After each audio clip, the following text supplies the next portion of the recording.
Oltre 500 persone ieri in piazza ad Eraclea al presidio contro le mafie voluto dopo la scarcerazione di Luciano Donadio, suo figlio Adriano e di altri imputati nel processo dei cosiddetti casalesi di Eraclea, accusati di associazione mafiosa e rilasciati per la scadenza dei termini il 7 febbraio.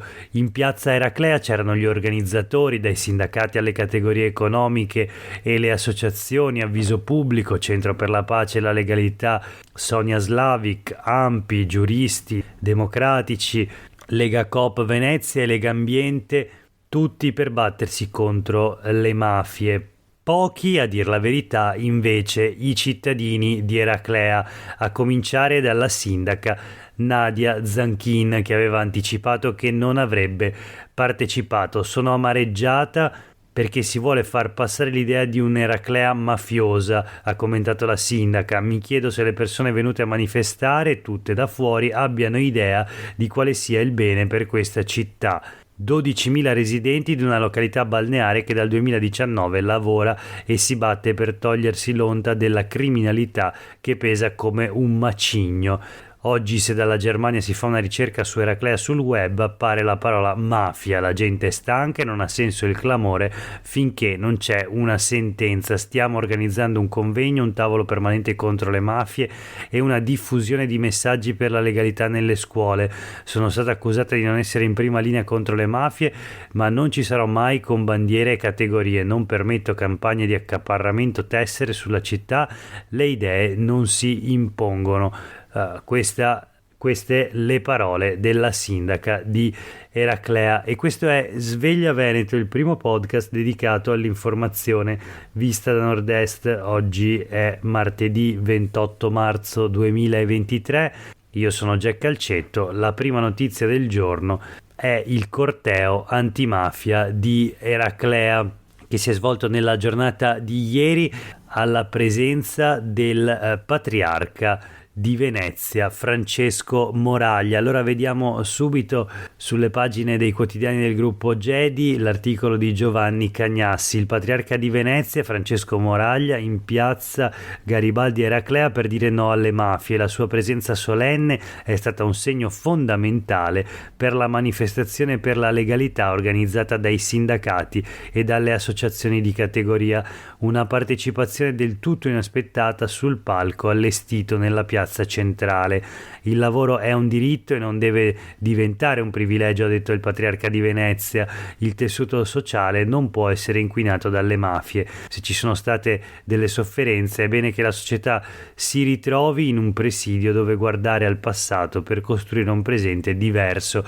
Questo territorio ha subito una forte scossa, ma oggi siamo qui con le forze sane che dobbiamo tenere vive socialmente e politicamente. Il Presidente della Repubblica, Casal di Principe, ha ricordato l'importanza di ribellarsi alle mafie citando Don Peppino Diana.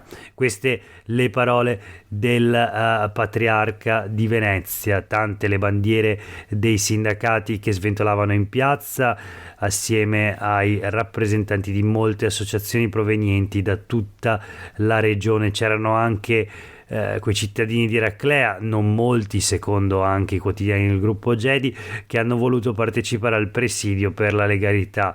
Con loro c'era l'eurodeputata 5 Stelle Sabrina Pignendoli, la deputata del Partito Democratico Rachele Scarpa, il presidente della Commissione Legalità in Regione Andrea Zanoni, anche lui del Partito Democratico. Tanti esponenti, abbiamo detto, dei sindacati, naturalmente delle associazioni di categoria, circa 500 le persone in piazza. La dichiarazione dei sindacati CGIL e CISL: le mafie sono tra noi, il rischio di infiltrazioni non va sottovalutato ma affrontato. Una curiosità: vicino al palco è stato visto anche Marco Lofaro, già noto per aver sparato i petardi al rientro di Luciano Donadio dal carcere. È stato identificato e multato perché non aveva le cinture alla guida della sua auto in transito vicino alla manifestazione. Per me a Eraclea la legalità c'è, ha dichiarato Lofaro. Insomma, questo per quanto riguarda il corteo antimafia che si è svolto ieri a Eraclea. Ma proseguiamo con la rassegna stampa di oggi. La seconda notizia riguarda il tema dell'immigrazione. In primo piano, sulle pagine quotidiane del gruppo Gedi, l'assalto al click day per le richieste da parte degli imprenditori di lavoratori di origine straniera.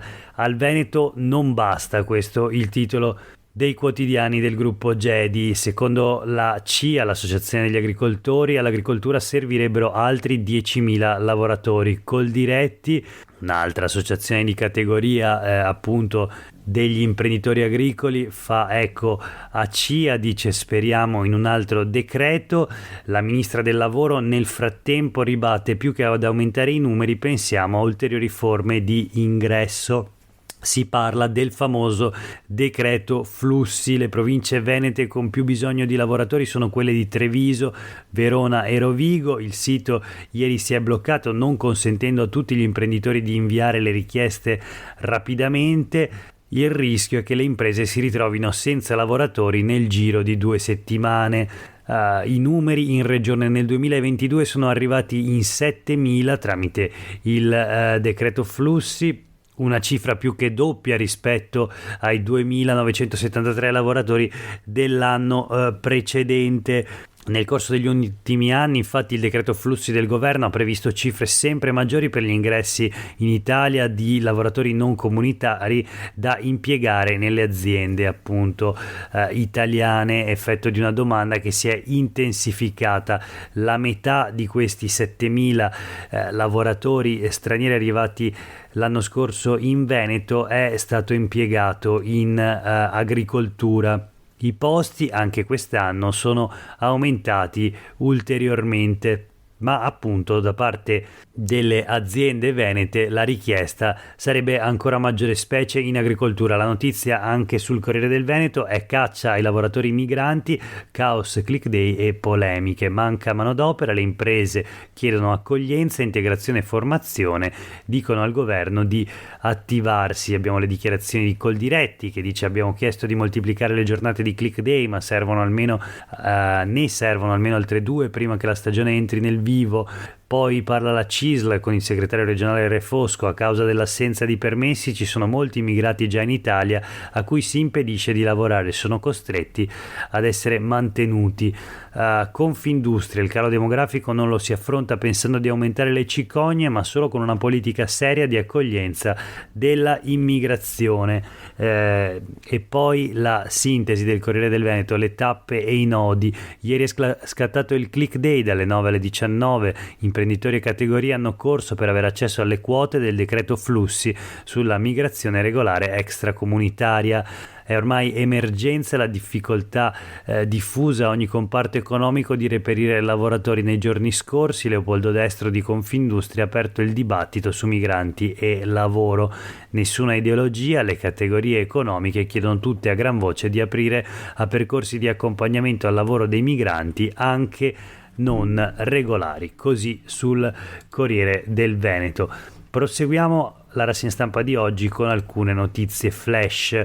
Sul Gazzettino di oggi: la sanità in Veneto, pagelle ai direttori generali delle ULSS, sale Treviso, scende Padova. Dopo quelle stilate dai sindaci e dai consiglieri regionali sono arrivati anche i voti della giunta. C'è la tabella con tutto il dettaglio, ULSS per ULSS, con i punti che vengono attribuiti, come detto, dalla quinta commissione consiliare, quindi dal consiglio regionale, poi dalle conferenze dei sindaci e poi anche dalla giunta regionale.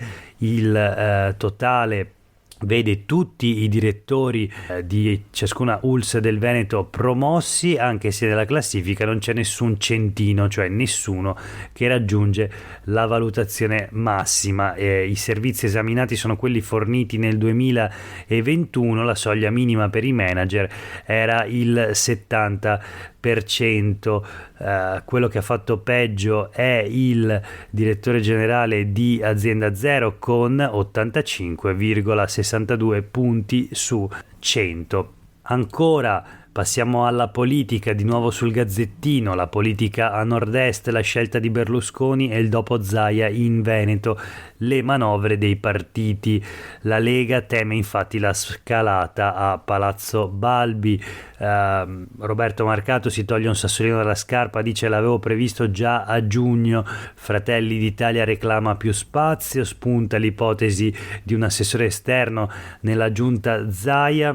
Ma appunto il protagonista di questo scenario è Flavio Tosi.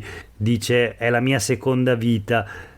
Interrogato su Palazzo Balbi, ovvero sull'ipotesi di una corsa per la presidenza della regione del Veneto, Flavio Tosi risponde: sono a disposizione di Fratelli d'Italia. 54 anni il prossimo giugno. Flavio Tosi è da venerdì scorso il nuovo coordinatore regionale di Forza Italia del Veneto. L'incarico gliel'ha dato il presidente Silvio Berlusconi.